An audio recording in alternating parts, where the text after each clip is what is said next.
This is SARS-CoV-2. It belongs to the family of coronaviruses named for the crown-like spikes on their surfaces.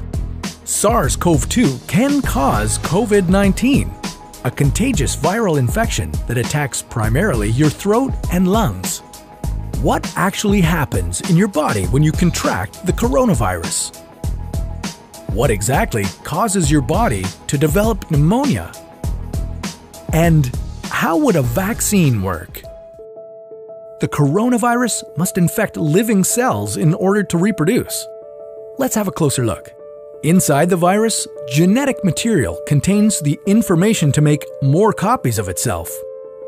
A protein shell provides a hard protective enclosure for the genetic material as the virus travels between the people it infects.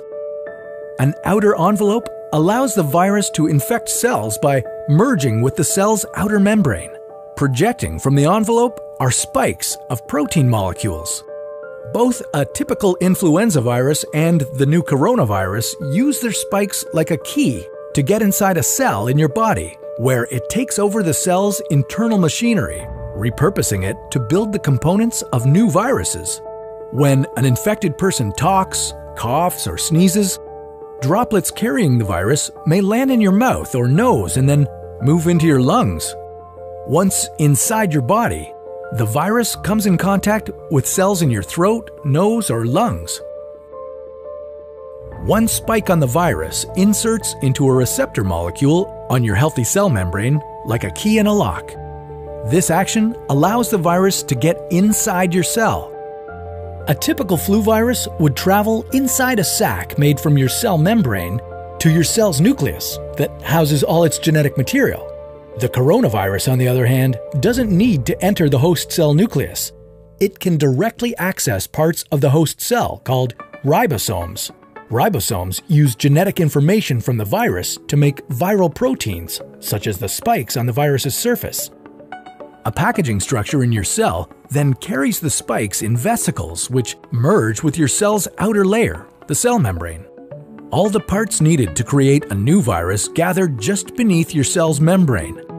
Then, a new virus begins to bud off from the cell's membrane. Now, with the virus spreading in your body, how can you develop pneumonia symptoms? For this, we'll have to look into your lungs. Each lung has separate sections called lobes. Normally, as you breathe, air moves freely through your trachea or windpipe, then through large tubes called bronchi, through smaller tubes called bronchioles, and finally into tiny sacs called alveoli. Your airways and alveoli are flexible and springy.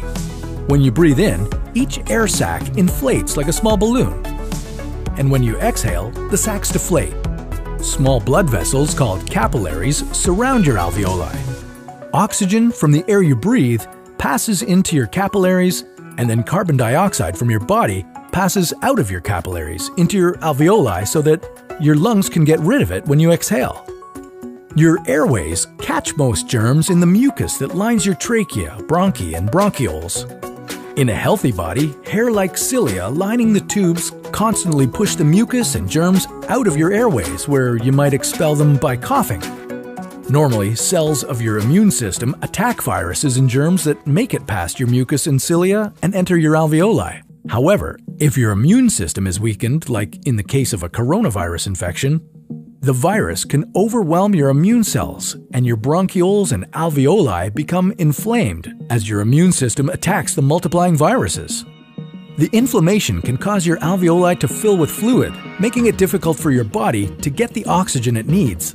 You could develop lobar pneumonia, where one lobe of your lungs is affected, or you could have bronchopneumonia that affects many areas of both lungs. Pneumonia may cause difficulty breathing, chest pain, coughing, fever and chills, confusion, headache, muscle pain, and fatigue.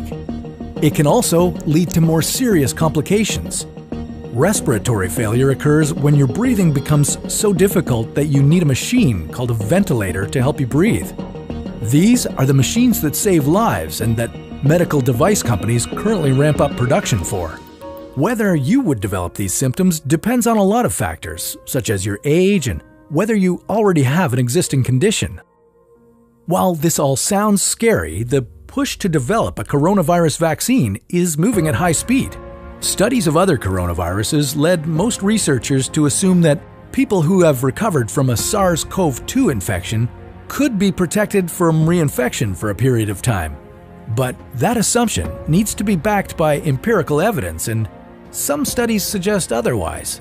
There are several different approaches for a potential vaccine against the coronavirus. The basic idea is that you would get a shot that contains faint versions of the virus. The vaccine would expose your body to a version of the virus that is too weak to cause infection, but just strong enough to stimulate an immune response.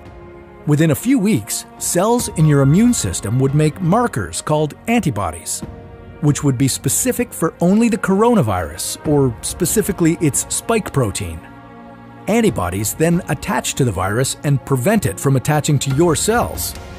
Your immune system then responds to signals from the antibodies by consuming and destroying the clumps of viruses. If you then catch the real virus at a later stage, your body would recognize it and destroy it. In other words, your immune system is now primed. Collecting evidence on whether this will be possible, safe, and effective is part of what's taking researchers so long to develop a vaccine. It's a race against time to develop a vaccine amid a pandemic. Each step in vaccine development usually takes months, if not years. An Ebola vaccine broke records by being ready in 5 years. The hope here is to develop one for the new coronavirus in a record-breaking 12 to 18 months. While all this will take time, stay home if you can, to protect the most vulnerable. And don't forget to wash your hands for at least 20 seconds and as often as possible. This video was a collaboration between Nucleus Medical Media and the What If channel, where we usually dive into hypothetical scenarios about the human body, humanity, our planet, and the cosmos. Check out our channel by visiting the link in the description below.